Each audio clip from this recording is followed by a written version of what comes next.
This is the Horse Radio Network. This is episode 346 of Horse Tip Daily, a different horse tip, a different equine topic, a different equestrian expert every day. Horse Tip Daily brings the world of equine knowledge to you one day at a time. Today's tip is sponsored by Equestrian Collections. Visit them at equestriancollections.com for all of your holiday shopping needs.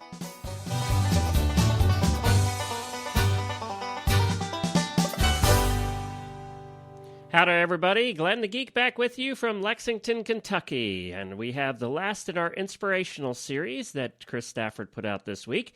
Today is Kathy Kusner. She is on the Jumping Radio Show. You'll find it at jumpingradio.com.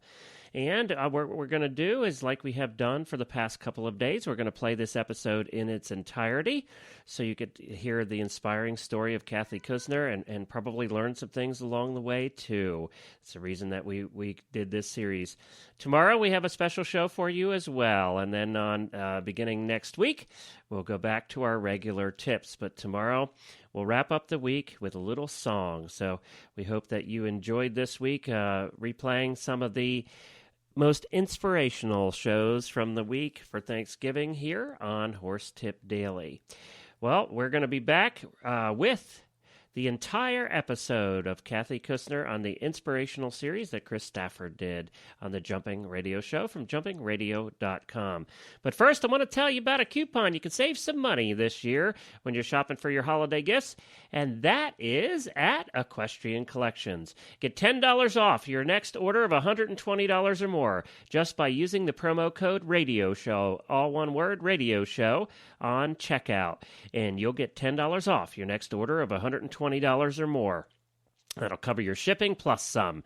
So check it out at equestriancollections.com for all of your holiday shopping needs, from stuff for you, your husband, your kids, your horse, your dog, whatever you need. You can find it at equestriancollections.com. Use the promo code Radio Show at checkout for that $10 off coupon. And now here is the Jumping Radio Show Inspirational People series, Kathy Kusner.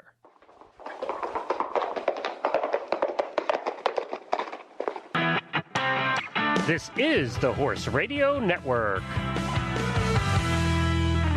This is episode 38 of the Jumping Radio Show on the Horse Radio Network, brought to you by Back on Track with the generous support of Charles Owen and Kentucky Performance Products.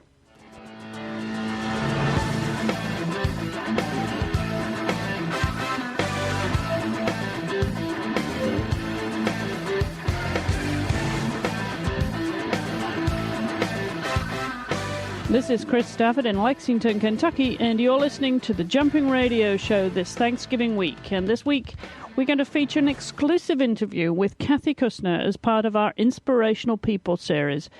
But before we hear from Kathy, we have some product news from our sponsors. Joint Armor from KPP provides your horse with the building blocks necessary to maintain healthy joints throughout his lifetime. Kentucky Performance Products Quality Assurance provides you with the confidence that you are purchasing a safe, high-quality product. Your satisfaction is guaranteed. Joint Armor is concentrated and affordable. One jar lasts a whole 75 days. Joint Armor helps maintain fluid motion and flexibility in your horse's joints. It also supports normal cartilage development and reduces joint deterioration. Learn more about Joint Armor from Kentucky Performance Products and all their other terrific products at kppusa.com. That's kppusa.com. There's a company that we just love that offers products to improve lifestyle and mobility, and they have been the mainstay in European therapeutic therapies for many years. Plus, they are used and endorsed by many of the top dressage, eventing, and show jumping riders worldwide. We are talking about Back on Track, of course. If you're looking for a quality holiday gift for any horse lover that will truly benefit their horse, then look no further than any of Back on Track's products, including exercise boots, bell boots, saddle pads, sheets, and so much more. You can find all of their products at backontrackproducts.com. That's backontrackproducts.com, or give them a call at 888-758-9836. That's 888-758-9836. I can't think of a better gift this holiday season for that rider in your life than a gift that will protect their head and do it in style. Charles Owen Helmets makes the perfect gift. Many of the top names in jumping use Charles Owen helmets, including Aaron Vail, Ann Krasinski, Dave Quigley, Chris Kapler, and so many more.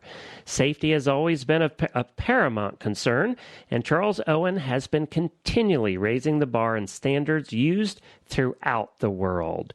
So look to Charles Owen this holiday season for the gift that protects. Find them at charlesowen.com.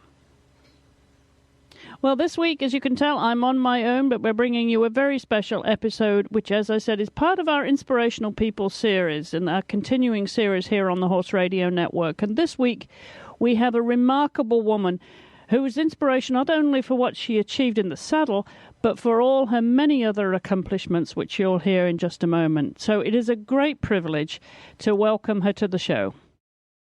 Kathy Hallowell Kusner was born on March 21st, 1940 in Gainesville, Florida. She excelled as an international show jumper, jockey, pilot, scuba diver, and marathon runner, and is the founder of Horses in the Hood.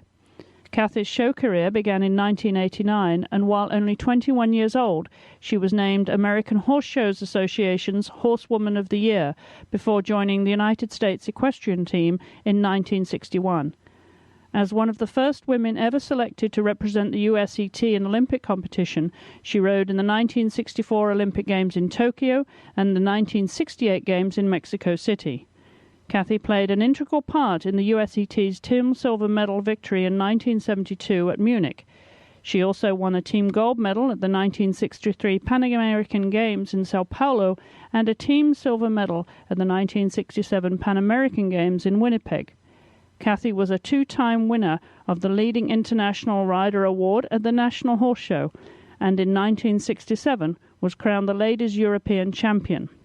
In 1968, she became the first licensed woman jockey in the United States and led the way for women to ride races throughout the world. She was also the first woman to ride in the Maryland Hunt Cup, the world's toughest timber race. Kathy volunteers her time working with inner-city children in the Los Angeles area with her program Horses in the Hood, which introduces young people to horses. She is a skilled pilot with commercial, multi-engine, instrument and seaplane ratings and aerobatic skills. Kathy became the first woman to work as a Learjet pilot for Executive Jet Aviation, the largest jet charter company in the world. As an experienced scuba diver, she has traveled the world in underwater exploration. Kathy has won numerous track and field events and road races, including her division at the Colorado Pikes Peak Ultramarathon 3 times. She has also won her division in almost every 10,000-meter road race in the Los Angeles area. In 1990, Kathy was inducted into the Show Jumping Hall of Fame. In 2000, she was named one of the 50 most influential horsemen of the 20th century by the Chronicle of the Horse and the American Horse Shows Association. She was also inducted into the Virginia Horse Shows Association Hall of Fame. In 2005, she received the Pegasus Medal of Honor from the United States Equestrian Federation and was inducted into the World Sports Humanitarian Hall of Fame. Well, Kathy Kusner, welcome to Inspirational People, and thank you so much for joining us. Well, Chris, thank you very much for asking me. You have been a true inspiration with such a full and active life, and not just on the back of a horse, of course. As I said in my introduction, you've done so many things. But I should disclose, Kathy, that you have a special place in my heart. Back in the mid-60s in England, when I was working with Peter Robeson, of course you know so well, and you were part of the American team and would stay in the American barn at Hickstead. And I used to follow your career with interest. I was a big fan of yours. So it's a delight to have you on the show, having watched your career over the years. So it is a personal privilege to have you on the show. Well, I feel honored, Chris, and thank you very much. Well, I'd like to begin, Kathy, as I said in my introduction, you have done so many things in your life, and your record as a horsewoman is second to none. But I'd like to take us back, if I may, Kathy, with the early years as a child, where you grew up, and how horses became a part of your life. I think I forced it. because I was always crazy for horses, but they weren't around my life. And before I got a chance to really be with them at all, I would take off exploring on the weekends, going as far as I could to see as much as I could, just a little kid running through the neighborhoods. And I found a pony that was for sale for $150, and so begged my parents if they would buy the pony that I would support him, because I knew I could do that. I had worked in pony rings where you just lead the pony around with the little kid on the pony, and I knew I could lead my pony up and down the streets and call out pony rides and get some activity that way, so to speak, for 25 cents to the end of 2 blocks or 10 cents to the end of 1 block to support him. And so they did it. They bought the pony, and I supported the pony very happily, just couldn't believe my lucky stars that I had a pony, and did everything with him all day, every free hour when I wasn't in school, and before school, after school, everything, yeah. So that was the beginning. And then the next thing was I found out that there was such a thing as horse shows, and I went and I saw people doing things that I sure did not know how to do, like ride with a saddle. I always rode the pony bareback, and jumping courses. And so I asked at the horse show if somebody could tell me where I could learn how to do these things, and they introduced me to a woman, Jane Dillon, who had a riding school. And so then the next thing was to get myself organized at the riding school and to take lessons.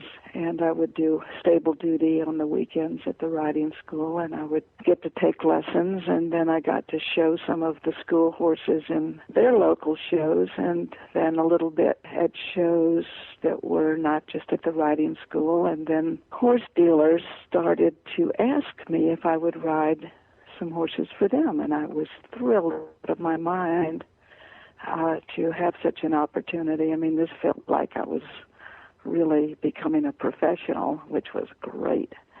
And so I rode for horse dealers, and as time went on, I got to ride for better horse dealers, and also private people and other stables started asking me to ride for them too.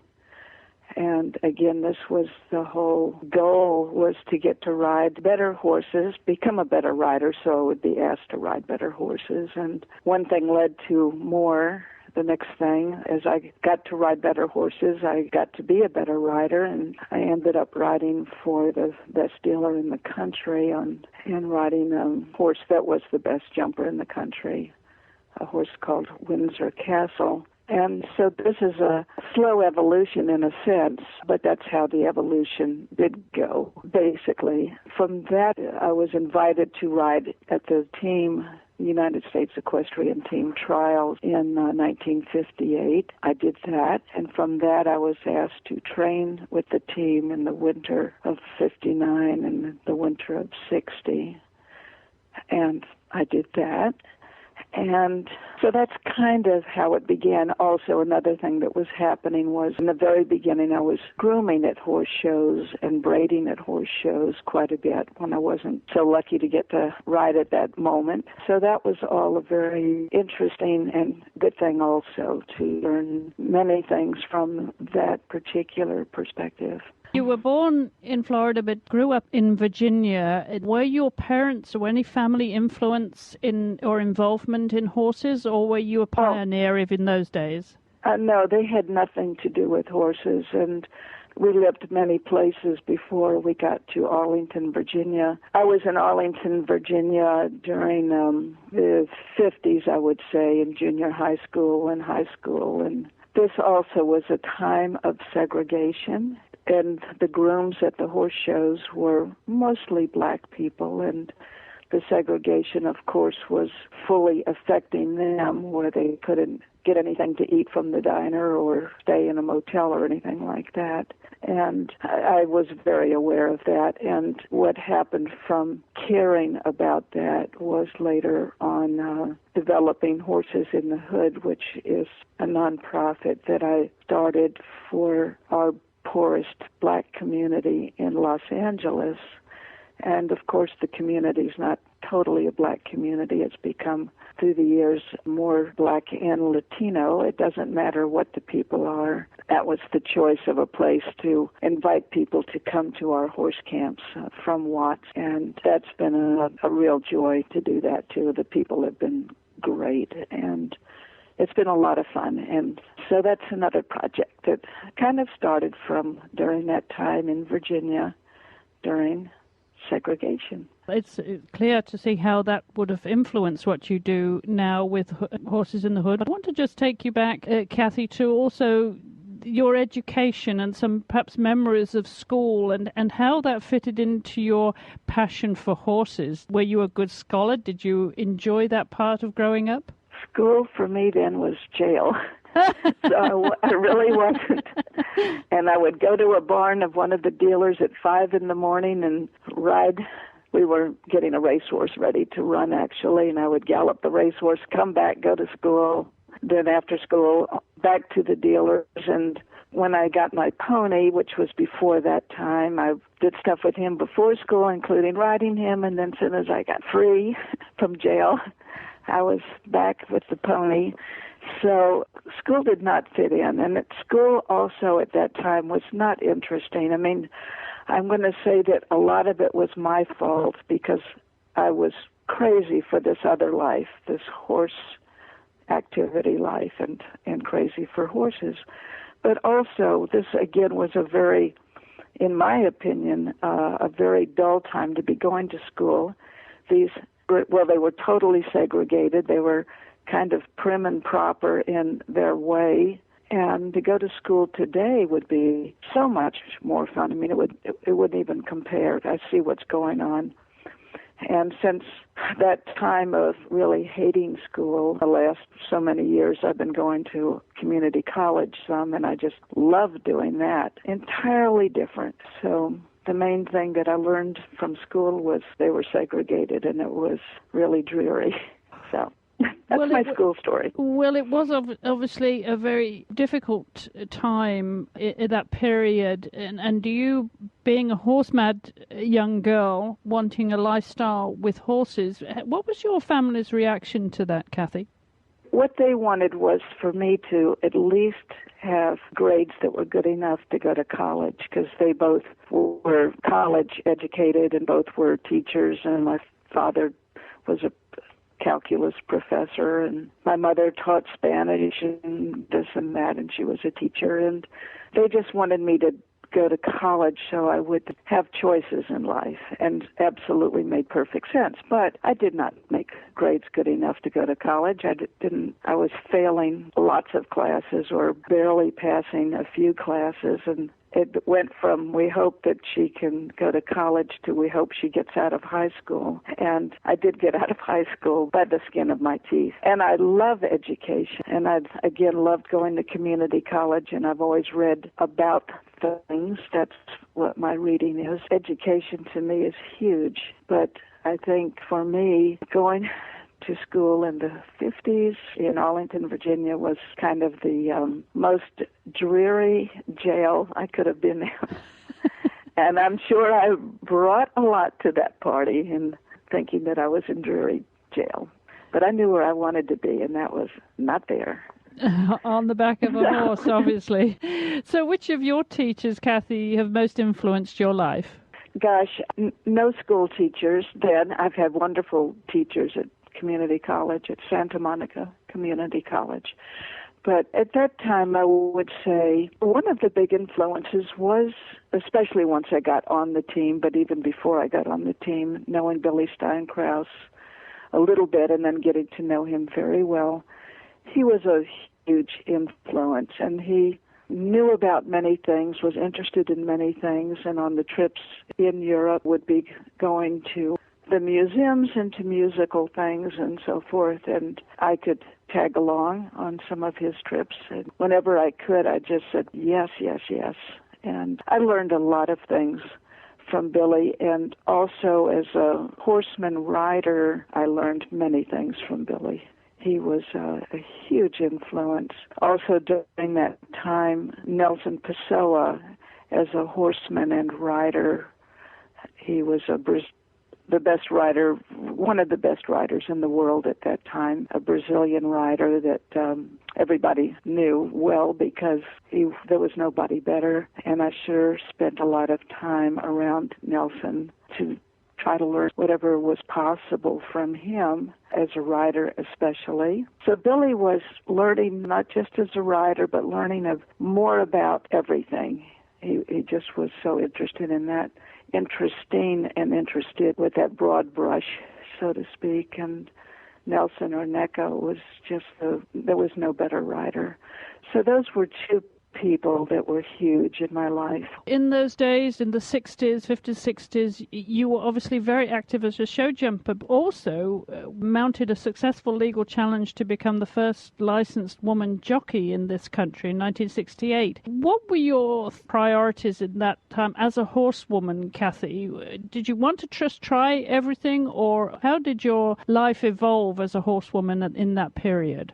Well, first of all, I don't think of myself as a horsewoman. I think of myself as a horse person because that's limiting to be a horsewoman. And, of course, one of the limitations was that I couldn't get a jock's license, and they didn't license women. And I had been riding every race that I could ride that was an unrecognized race because I could not ride where you needed a jock's license otherwise at the track because they wouldn't license a woman. And so I'd ridden a lot of races, both flat races at little bush tracks and timber races at spring meets. I'd ridden a lot of races, and I'd worked for a wonderful, in 58 when I got out of high school, the first thing I did was get a job with a top steeplechase trainer, Mikey Smithwick, and I'd already had a racehorse life before I went to Mikey's, but then I got a much more structured racehorse life being at Mikey's, and I still continued riding every single race I could possibly ride, being unlicensed. And then in 1964, the Civil Rights Act was passed, and this nice person, Dr. Joe Rogers, who I had been riding one of his timber horses for him in races that I could ride, he knew I wanted to ride races at the track, and he said, you'd have a real chance now to get a jock's license now that they've passed this 1964 Civil Rights Act.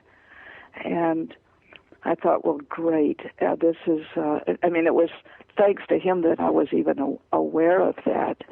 And so I thought one of the girls, the racetrack girls, will challenge this not licensing women and do what you have to do, which is going to probably mean getting an attorney and forcing this to happen because of the Civil Rights Act. And but nobody did anything about it. And there was girls that were galloping and working horses on the backside in the morning at the track, and I knew them and knew they were absolutely good, and they also were light enough to ride races. And I thought one of them, they will do this.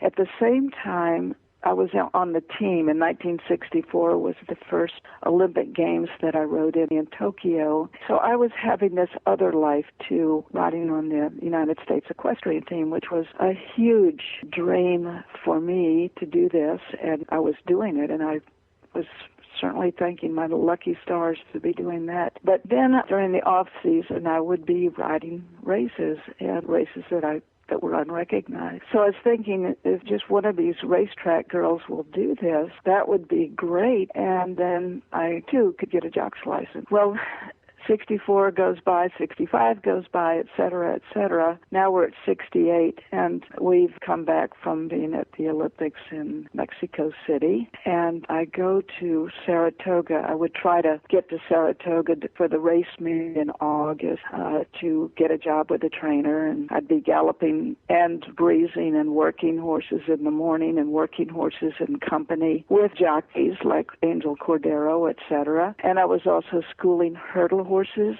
in the infield for Mikey Smithwick or different steeplechase trainers. And people would say from time to time, trainers, if you could ride in the afternoon, we would put you on something, meaning if you had a jock's license, they would name me on something that was running in the afternoon in a race. And so I would have, of course, loved that to death. But nobody had gotten a jock's license, and now I'm 28 years old. So when I was driving back from Saratoga, I thought the only way to do this for me to have a chance to ride is for me to go on and do it, because it just isn't happening. And already I'm too old to get the apprentice allowance. At that time, they had this crazy rule that you weren't eligible for the apprentice allowance unless you were between 16 and 26. And no guy was going to have a career as a jockey without having the apprentice allowance to get mounts, which lets you ride horses at a lighter weight than what's assigned to that horse in the race. That's how you get your mounts when you're just an apprentice jockey. And to be a girl with no apprentice allowance, of course, I'm basically dead in the water. But I thought the only chance to ride races at all in some fashion on some level, which is going to be a pretty low level basically, is that I've just got to get a jock's license. And when I got back driving from Saratoga to Maryland, I made contact with an attorney, and I said, this is what I want to do. And I don't have much money. I have $1,500 in my savings account, and you can have all of it. Start with, I know that for what attorneys earn, that'll just probably take me for a few days with you. That's the best I can do, and I want to do the best I can do. And she said, this will be a landmark case, and I'll do it for you for no money until we go to a court of law. So that was fantastically fortunate for me. It took 1 year, 3 hearings in front of the Maryland Racing Commission before we were able to go to a regular court of law. We had to exhaust all of the opportunities with the commission first. So we did that, and we went to a court of law, and it took about 30 seconds. And they said, you cannot deny this person a jock's license because she's a woman. And the gavel came down, and I had a jock's license. So anyway, that was the beginning of that.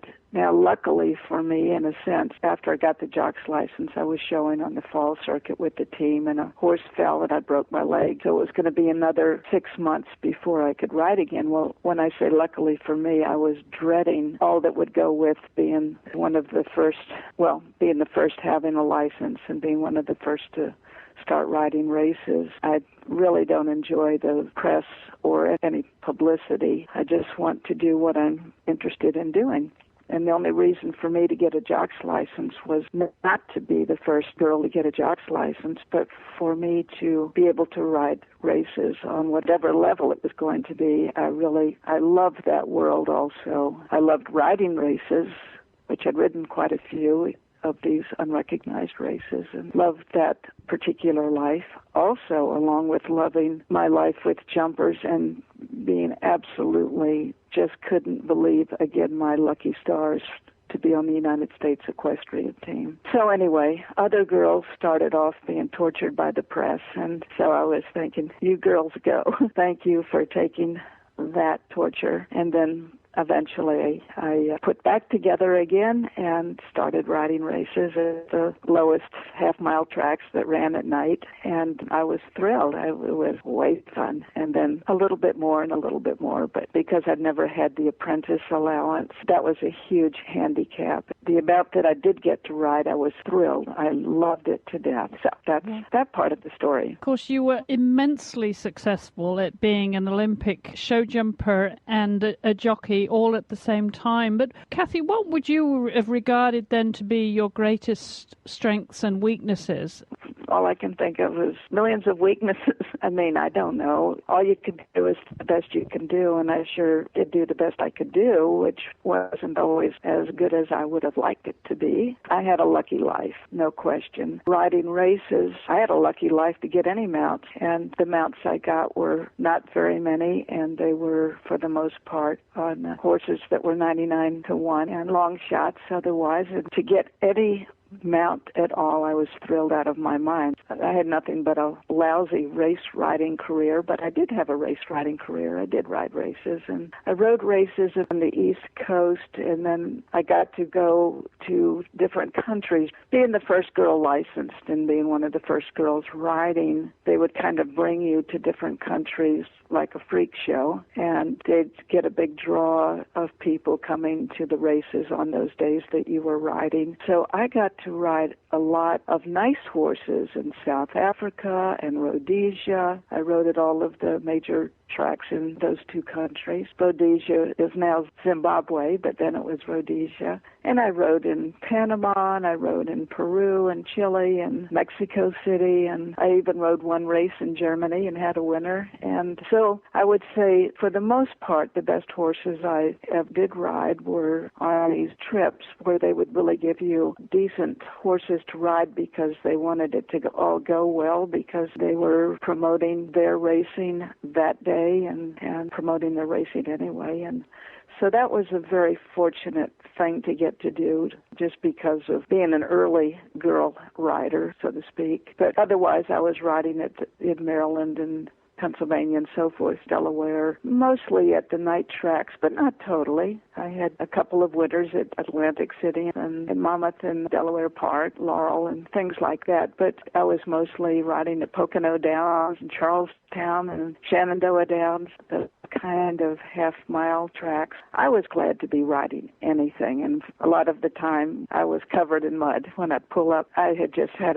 one more mud bath out there, being sort of in the back of the field, but I was thrilled. The whole process of riding a race, I never got over the thrill of being in the jock's room, checking with the clerk of scales to go out to ride, tightening the undergirth and the overgirth, being thrown up, warming up, going to the gate. I always loved the starting gate and coming out of the gate, and then usually sort of going backwards fairly soon because my horse would be not that good, but that's okay. And then pulling up after you cross under the wire and galloping back and jumping off and loosening the overgirth and the undergirth and pulling the saddle off and stepping on the scales and going back in the jock's room. That was so much fun. I can't even tell you. And never got over that fun. And when I actually would get on something that would be running pretty decently or even the odd winner, it was like, holy cow, was that fun or what?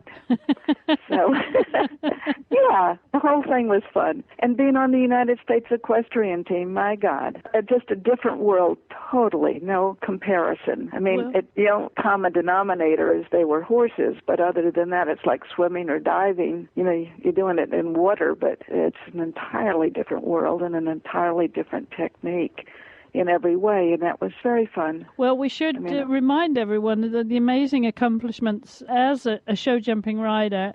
At only 21 years of age, you set the U.S. ladies high jump record, and you were the first woman ever selected to represent the U.S. equestrian team in Olympic competition.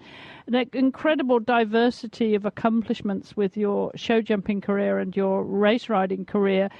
I did what they set a women's high jump record, which was sort of a press contrived thing. So that was contrived. And then I wasn't the first one to ride in the Olympics. Both Mary Mars and Mary Mars Chapeau, she and I rode in Tokyo. So we were the first two at that point to ride well for the United States team. Pat Smythe had ridden for the British team in 58. Of all those accomplishments, Kathy, which of those are you most proud of? Well, I just love the life and the process of being on the team and riding jumpers, and the life and the process of being at the track and riding races as badly as I was just covered in mud at the racetrack for the most of the time. It's the process and the life and the people and learning.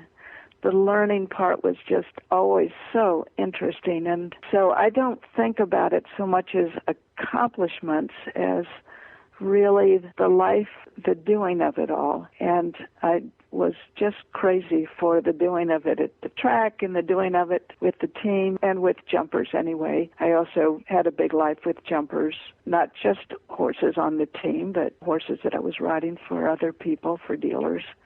etc. And it was way fun. What do you most value in life? I think one of the biggest thrills is learning things, and that's huge. And when I moved to Los Angeles, which was 1979, I found that there was races that normal people could run in.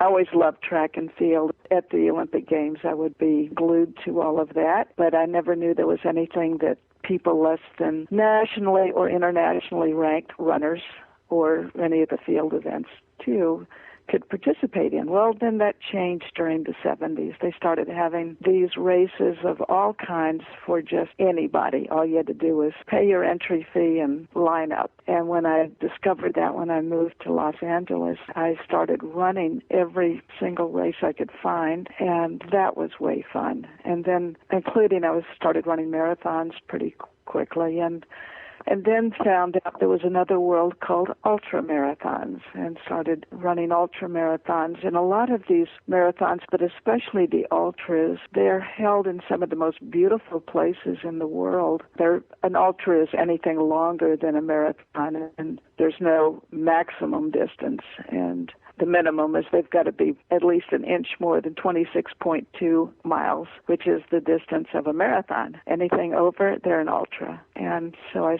got into that world and traveled a lot.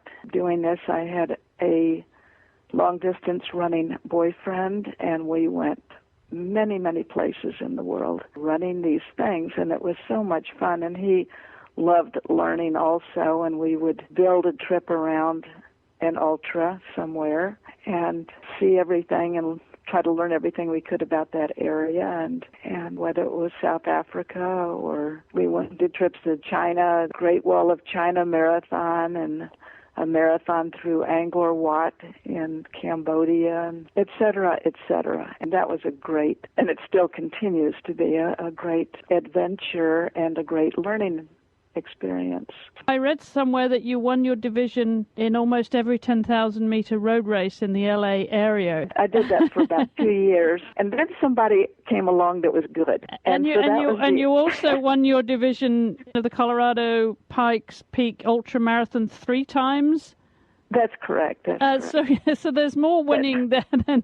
But there's more losing than winning. I am a very prolific runner. I run a lot of these creatures, so lots of losing, but it's all way fun. Most of our running is done in the mountains, our training. In fact, Tuesday morning I do about 14 miles in the Santa Monica Mountains always. And that kind of running is really fun because in doing that I've sort of made a project out of learning the native plants and the native wildflowers and the native birds, and I'm pretty good with the plants and the wildflowers and a little bit less good with the birds, but that's very fun to be looking and trying to identify and remember what you're not identifying and look it up, and it gives you definitely stuff to do while you're running miles and miles and miles. So today you would have run how many miles, Kathy? Today, actually, I cut it a little bit shorter because I needed to make sure to get back in time to talk to you. I ended up running 12 in the mountains. So, would you remind our listeners how old you are?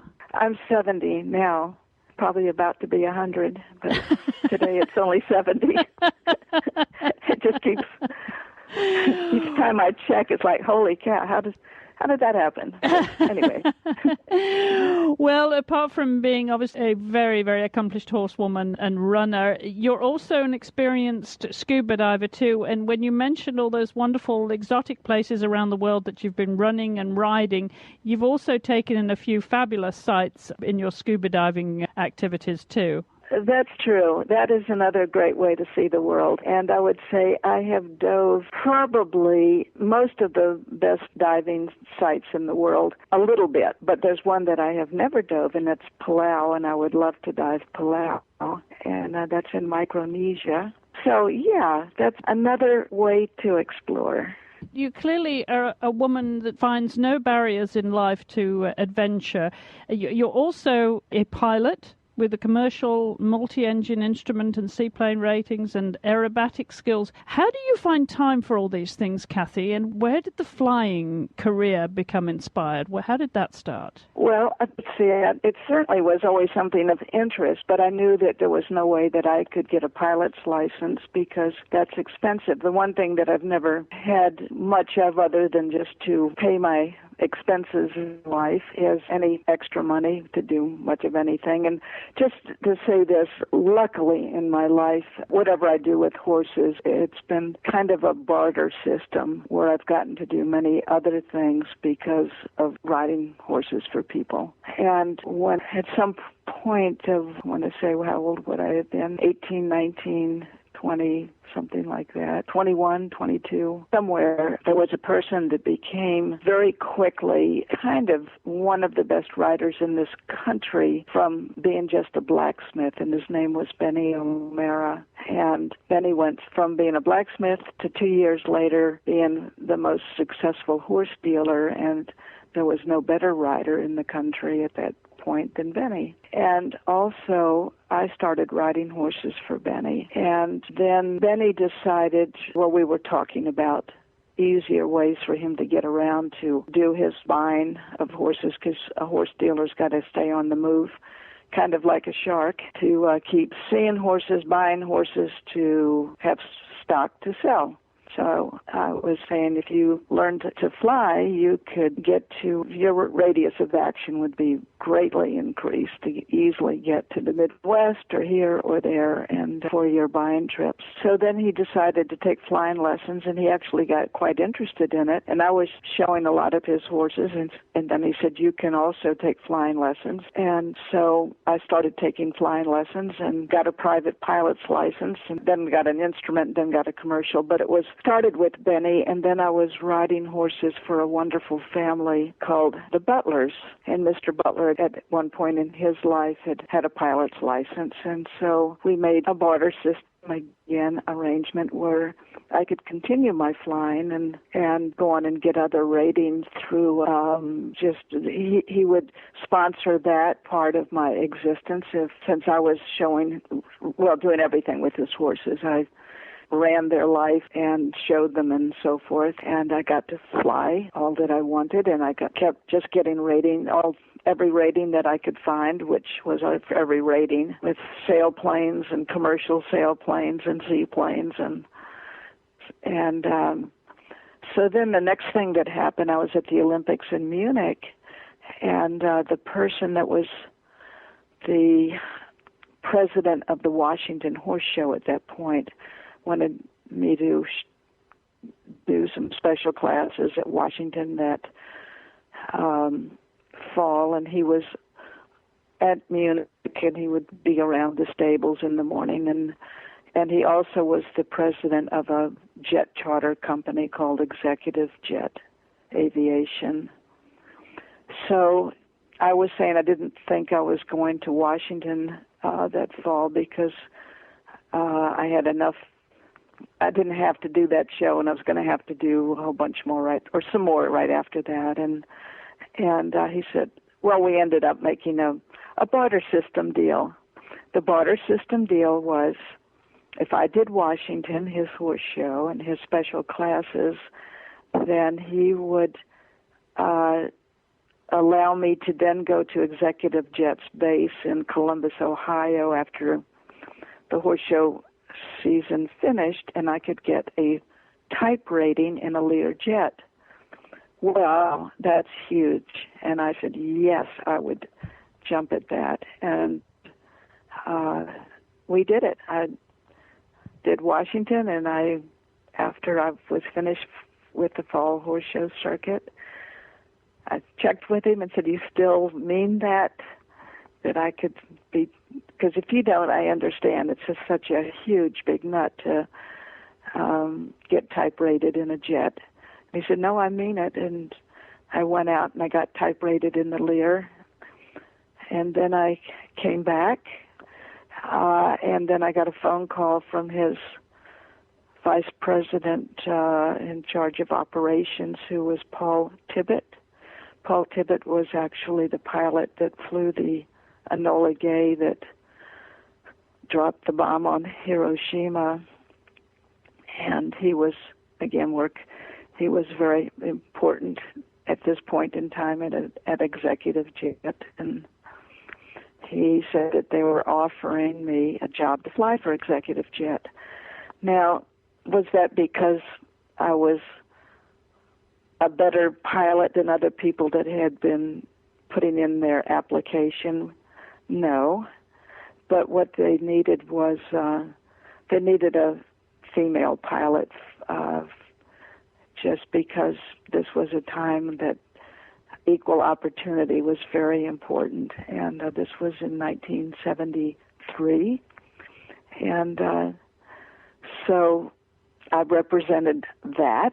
And so by that point in time, I knew what a line pilot's life was, and I'd been very curious about that and had learned about it when I was in Columbus, Ohio, getting type rated, and I'd learned that I probably wouldn't like that as my life, but it sure was interesting to at least find out about it. So I told him that I didn't think that this is something I would like to do as my life's work. And then he said, well, what if you came and flew for us for the summer, and then we could revisit this after that? And I said, well, I would love to do that, knowing that they knew full well that probably at the end of the summer I would be going back to my other life.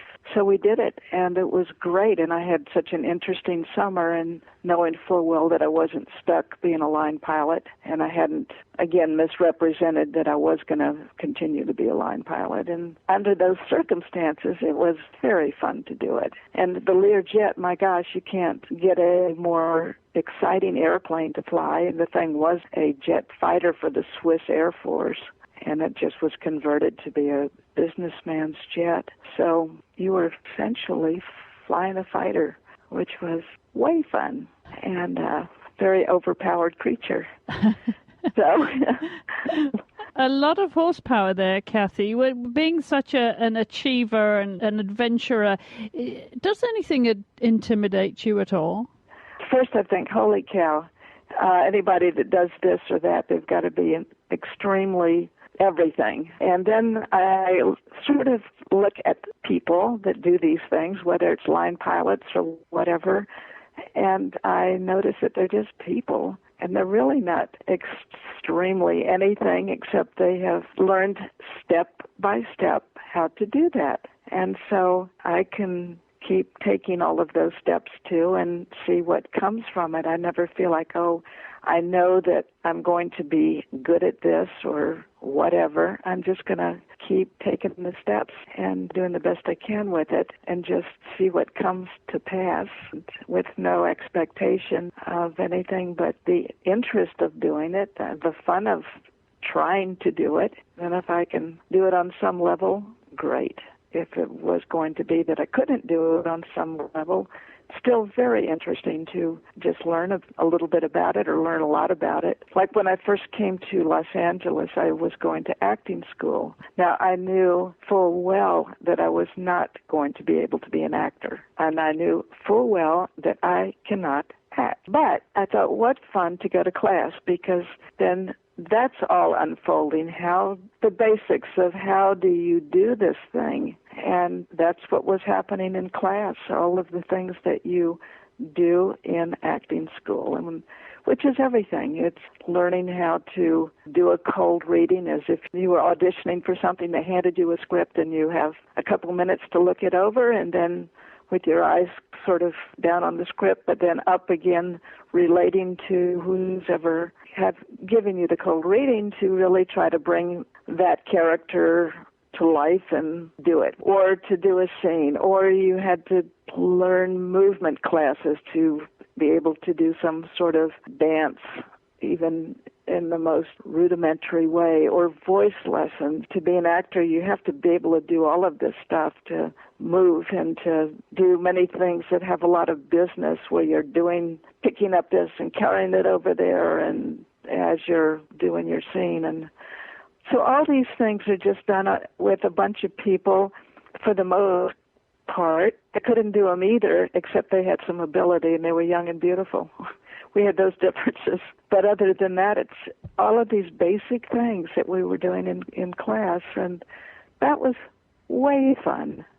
While you were in LA, you clearly took advantage of getting immersed in Hollywood and got into the movie business as well, involved with different productions. And so many of these skills that you've combined in life, I wonder, it sounds, Kathy, like you're a very optimistic person. But how do you come adversity? Well, first of all, let me back up. I would be a production assistant on some bad movie. You rode in a Disney movie, I read. Well, that was just long shots, and it was nothing that had any acting whatsoever. I knew how to ride, so no acting going on. You were involved with production companies in the movie business. It was a stand-in for a person that I was too short and the wrong color. She was a blonde. Her eyes were higher, and they had to light the scene, and they need somebody that has the same height of eyes and blonde hair. But anyway, I did that. So you garnered a variety of skills, as you say, including in the movie business as well. But back to my question, it seems to me that you're an optimist, Kathy. So how do you overcome adversity? I don't think of adversity as adversity. I just think of it as whatever is happening, it's what it is. Otherwise, they will not license females to be jockeys. So when the time came where there was a chance, thanks to the Civil Rights Act, then find out, what do I do? Well, what I needed to do was get a lawyer. And then I had to do what the lawyer had to say. I mean, this took a year. You don't even know if you're going to overcome it. That's what you do to do the best you can with the situation. And it's day by day, step by step, like with anything. And as days go on and weeks and months and years and whatever, you get better at whatever it is, and your step-by-steps become on a higher level and a higher level, and they get to do whatever they are. Really, that's it. Kathy, I have to say you've been a great role model, and I'm going to ask you what I ask all my guests on this series. What books are you reading right now? What inspires you? I should be reading more and better. I'm reading a book by Warren Buffett's son, and Warren Buffett is such an interesting person to me because what he did, well, he's just a best and the brightest, so to speak, in doing what he did, which was earn a tremendous amount of money, which is not an interest of mine, earning the tremendous amount of money, but it's the way he's conducted his life. He hasn't changed it at all. He lives in the same house, drives the same car. His father gave each child $100,000, and that was it. And Warren Buffett has not given them anything. They haven't have had the chance to make a life for themselves and really have a life, and they've done that. And so to just drown them in money, so to speak, that kind of takes away the chance of creating your own life with a lot of people. I wouldn't say, I don't know that it has with all by any means. But the Buffett children, they have created their own lives. And the son is saying that he wouldn't have wanted it any other way. And when I see Warren Buffett interviewed by Charlie Rose on television, it's so very interesting what he's doing with all of his money, which is as much as any one human on earth has, basically. It's in the foundation to education and medical advancement, etc., for the world. That's his philosophy of what he wants to do, and thinks that that's a great way to use this and these billions of dollars, and his son agrees totally. Well, having achieved so much, Kathy, but still obviously an adventurer at heart, and I don't think there's any slowing you down, but what have you got left on your to-do list? What ambitions do you have now of all the things you've done? Do you have new ambitions? Well, just to go to more places and do things. There's Istanbul Marathon that I sure would like to do, and I think myself and maybe a few friends might go next year to that. I've never been to Istanbul or Constantinople, as it used to be, and there's all of this wonderful architecture and art. And then there's also, in the marathon, you run from either Europe to Asia or Asia to Europe. I'm not sure which side is which. But anyway, the Bosporus River separates Europe from Asia, and there's a bridge that goes over it. And in the marathon, you go over the bridge from one to the other and then eventually come back over a bridge again to the other side. And all of that just sounds very interesting, and to learn a little bit about that area and to see that wonderful architecture and to see the art. That's a goal, to go and to do that, and until I fall over dead, there'll just be more of those kind of things. I'm sure there will. I'm sure there will. You will always find inspiration, just as you have inspired so many people, Kathy. And what a wonderful role model you are. And I'm going to ask you now, as we come to the end of this, and it's been an absolute joy, I have to say, Kathy, to hear you recall your stories. But at the end of the day, what really matters most to you? Going through the day, you're trying not to goof up, at least not goof up too badly with anything. You're doing the best you can, and I try to have my existence so that there's plenty of time to be doing things and learning things. Otherwise, I'm not interested in earning money other than just to support myself. So I'm interested in supporting myself, but then to keep a life that has plenty of flexibility in it and time to keep learning things and doing things. Well, we want to wish you continued good health and activity for a very long life, Kathy. It's been a joy to talk to you, and want to thank you so much for being our guest on Inspirational People. Well, Chris, you've been very nice and very nice. You've been a good interviewer, and I appreciate that. And you ask very nice questions, and I like that very much. So thank you. Well, our thanks again to Kathy Kusner for being part of this series, which is actually running on all of my shows this Thanksgiving week. Jimmy Wofford is my guest on the Eventing Radio Show, and Hilda Gurney is the guest on the Dressage Radio Show. And I should mention that later this year, we will be making this series its own podcast, so you'll be able to listen to all the guests in the Inspirational People series. So stay tuned for that. Really excited about this new series, which is featuring some of the greatest horsemen and women of our time. Well, our thanks again to our guests, and especially to Kathy Kusner this week on the Jumping Radio Show. Well, that about wraps it up. Of course, it's Thanksgiving week. I hope you're all enjoying your turkey. I'm going to head out now and enjoy some myself. But before I do, I should remind you that you can follow all our show notes on thejumpingradio.com and our Facebook, of course, fan page, where you can leave comments. Don't forget to follow us on Twitter at Horse Radio and Chris E. Stafford. And send me your comments, questions, or any suggestions for the Inspirational People series or anything else here on the Jumping Radio Show. Send those to me at chris@horseradionetwork.com. Or if you prefer, give me a call. 270-803-0025 is the number to reach me. Well, I want to thank our sponsors again for making this show possible, and our crew, and also to wish you all a very happy Thanksgiving wherever you are around the world. If you're celebrating Thanksgiving U.S. style, enjoy your turkey. I'll be back same time, same place next week with more guests here on the Jumping Radio Show. So until then, stay safe and happy Thanksgiving. And thank you again for listening to the Jumping Radio Show.